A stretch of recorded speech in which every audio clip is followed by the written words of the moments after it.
أعوذ بالله من الشيطان الرجيم.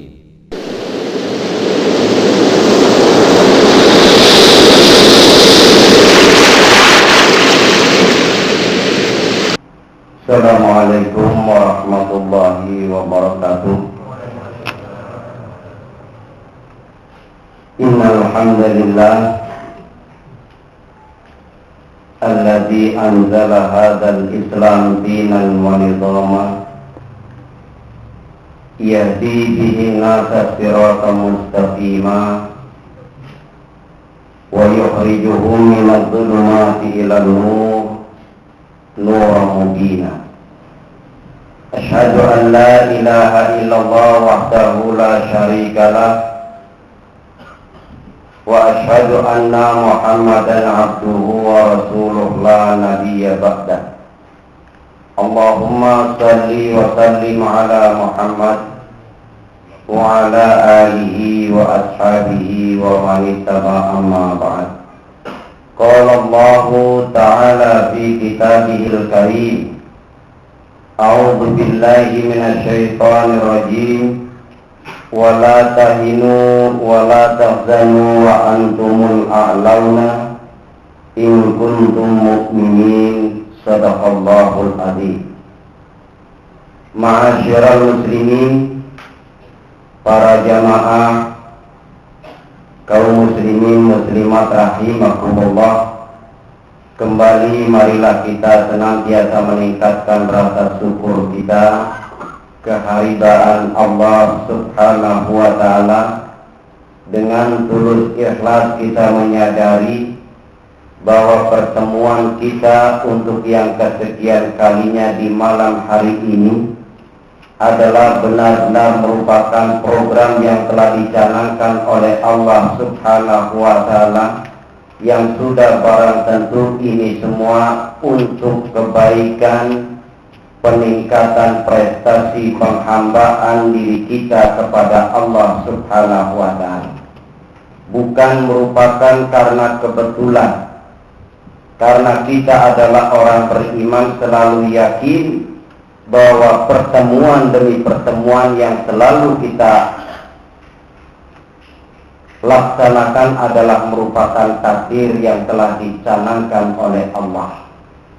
Para hamba Allah, kaum muslimin muslimat rahimakumullah, menyadari bahwa yang berwenang hanyalah Allah Subhanahu wa ta'ala, yang menentukan gerak kehidupan makhluknya di persada bumi ini.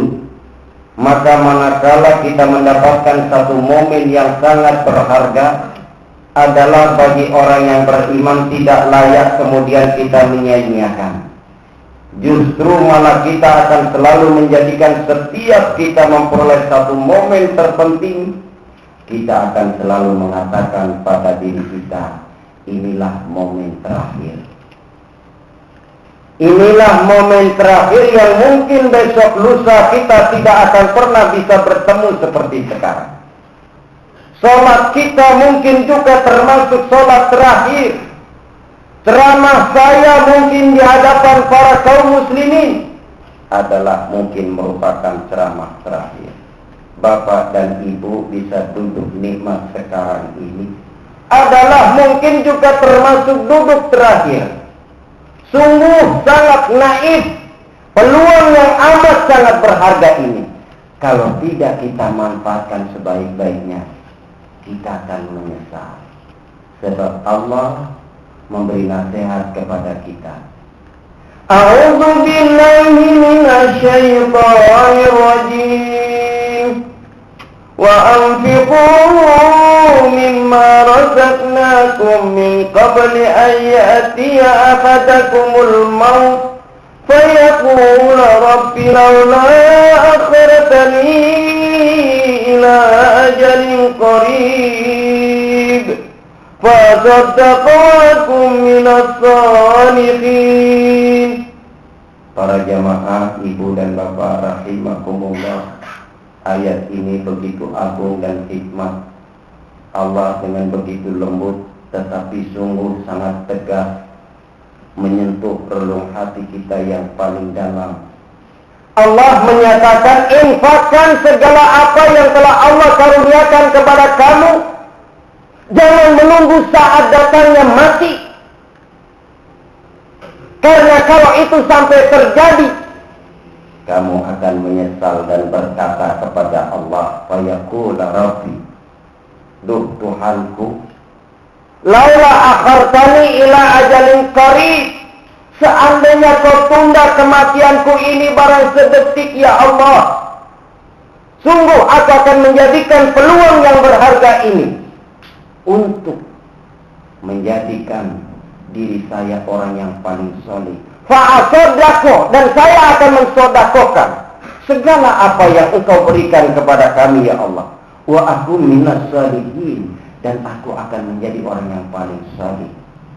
Allah zat yang maha bijak, yang tidak akan pernah ditunda ketentuan yang telah digariskannya. Maka dia memberikan kata-kata yang bijak pula kepada kita.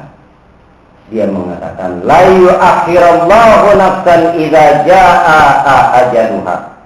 La yu'akhirallahu nafsan idza jaa. Allah tidak akan pernah menunda kematian seorang hamba walau sedetik bila saatnya telah tiba. Dan Allah maha mengetahui lagi maha bijaksana. Para hamba Allah, di momen yang amat sangat berharga ini, marilah kita tengok satu ayat dalam firman Allah surat Ali Imran 138. Allah menyatakan, wala tahinu wala tahzanu wa antumul a'launa in kuntum mu'minin. Jangan kau merasa terhina, jangan kau merasa rendah hati, rendah diri. Wala tahzanu, dan jangan kau merasa berduka cita karena kamu tidak bisa memperoleh peluang seperti mereka. Mereka mungkin hari ini sedang bergembira ria di mall, di supermarket, di Giant, di tempat hiburan-hiburan. Kita mungkin hari ini masih duduk manis di majelis yang mulia seperti ini. Jangan kamu bersedih hati, jangan kau merasa terhina. Wa antumul a'laun, kamu justru lebih mulia, lebih tinggi kata Allah. In kuntum mu'minin, kalau kamu percaya. Bagaimana tidak para hamba Allah di dalam sholat tarawih yang terakhir,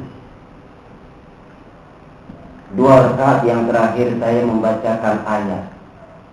Di sana Allah memberikan sebuah tawaran dari surat Shaf. Ya ayyuhalladzina amanu hal adullukum ala tijaratin tunjikum min adzabin alim. Wahai orang-orang yang beriman, maukah kamu saya tunjukkan sebuah perniagaan, sebuah perdagangan yang bisa membawa keberuntungan, terselamatkannya diri kamu dari siksa api neraka. Tu'minuna billah wa rasulih wa tujahiduna fi sabilillah bi amwalikum wa anfusikum. Dzalikum khairul lakum in kuntum ta'lamun. In kuntum ta'lamun. Beriman kamu kepada Allah, beriman kamu kepada Rasulnya, berjuang di jalan Allah dengan harta dan jiwanya. Maka yang semacam itu lebih baik apabila kamu mengetahui. Karena apa? Allah menjanjikan, yaghfir lakum dzunubakum. Seluruh dosa-dosa kamu Allah akan ampunkan. Wa yudkhilkum jannatin tajri min tahtihal anhar. Dan Allah akan memasukkan kita ke dalam surga yang mengalir di bawah surga mata air yang jernih. Wa masakin thayyibatan fi jannati adn. Bahkan Allah akan bangunkan sebuah istana di dalam surga yang langgeng abadi. Dzalikal fawzul 'adzim, itulah keberuntungan yang luar biasa. Karenanya Rasulullah kemudian mengatakan begini, inna fil jannati ghurafan, sesungguhnya di dalam surga ini ada sebuah istana, yuraduha min butuniha, Kalau kita berada di dalam surga, seluruh keindahan di luar surga akan terlihat mempesona dan indahnya bukan main. Wa yura butunuha min zuhuriha. Dan bagian dalam kalau kita berada di luar surga, keindahan di dalam surga itu sangat tampak jelas dan sangat menarik perhatian. Qalu ya Rasulullah, para sahabat kemudian bertanya, liman hiya ya Rasul, milik siapakah surga, istana surga yang begitu agung dan indah? Rasulullah kemudian menjawab, ternyata ada 4 golongan.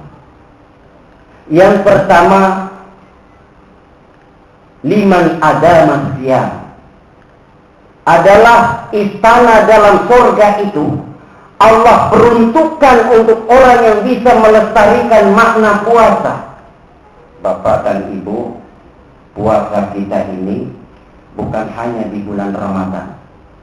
Dan puasa kita ini bukan sekedar menahan lapar dan haus, tapi adalah kepandaian kita dalam proses mengendalikan nafsu kita. Kalau kita bisa berjalan dan terbiasa mengendalikan hawa nafsu ini, kita nggak akan pernah hidup terombang-ambing oleh ambisi. Kita akan berjalan begitu datar, sesuai dengan air mengalir, tidak seperti asap, membumbung tinggi, punya keinginan besar, tapi kapasitas kemampuan tak pernah kita tahu. Orang mukmin selalu jelas justru yang akan dicari dan didapat. Inilah kita, karena jalan kita siratal mustaqim. Kemudian para hamba Allah, muslimin muslimat rahimakumullah. Yang kedua, liman adamal qiyam. Ternyata Rasulullah mengatakan istana dalam surga itu Allah peruntukkan untuk orang yang bisa melestarikan makna ibadah sholat. Bapak dan Ibu, sholat ini bukan sekedar seremonial, tetapi sesungguhnya ini adalah merupakan sebuah perwujudan mikro pola kehidupan orang yang mengaku beriman. Di dalam sholat kita mengawali dengan takbir, maka di setiap kita melakukan aktivitas apapun itu bentuknya, jangan pernah lupakan atas nama Allah, karena Allah yang maha besar. Dan di setiap gerak langkah kita, sadarilah Sang Maha Besar Allah Subhanahu wa Ta'ala di samping selalu mengawasi gerak langkah kita dan pasti memberikan perhatian tersendiri kepada kita. Lebih daripada itu, Allah siap menjadi backing kita saat kita sedang mengalami kesulitan. Duh, Masya Allah, para hamba Allah, jika hati ini yang seperti ini kita punya, tenang hidup yang kita rasakan. Kita nggak akan pernah dimakan oleh rasa pahit. Kita nggak akan pernah diminabobokan oleh berbagai macam depresi. Jiwa kita menjadi stabil dan istiqomah. Kemudian para hamba Allah, salat itu diakhiri dengan salam. Artinya, genap gerak kehidupan muslimin dari sejak bangun tidur sampai tidur kembali, wujudnya adalah sejahtera.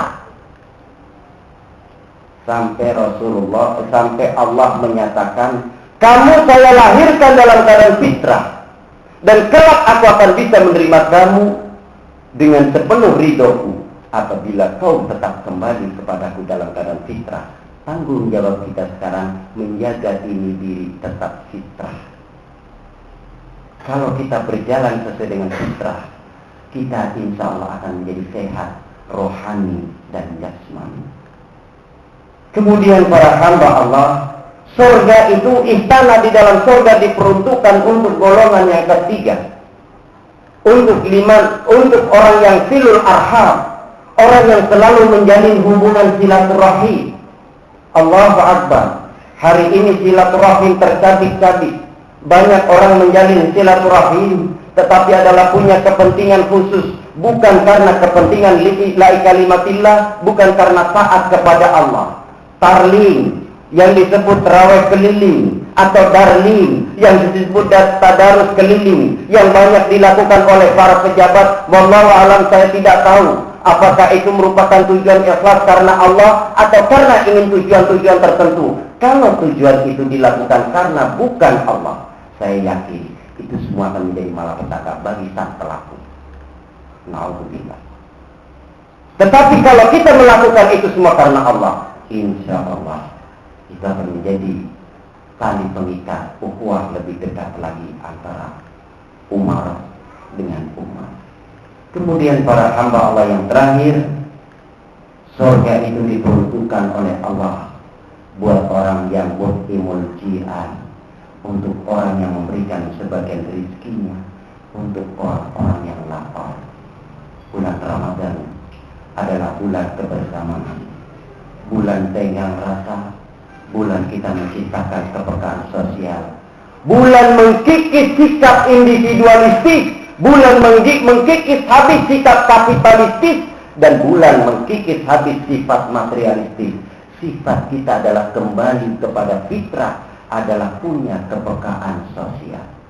Para hamba Allah, jika 4 hal ini kita tegakkan, proses pertama di bulan Ramadan, selanjutnya kita wujudkan dalam kehidupan sehari-hari, insya Allah kehidupan kita akan lebih berarti. Dalam kehidupan dunia menjadi hamba yang terhormat, dalam kehidupan akhirat insya Allah surga yang Allah janjikan akan menjadi milik kita. Amin ya rabbal alamin. Demikian barangkali yang bisa kami sampaikan, kurang lebihnya mohon maaf. Hadana Allah wa iyyakum ajmain. Wassalamualaikum warahmatullahi wabarakatuh.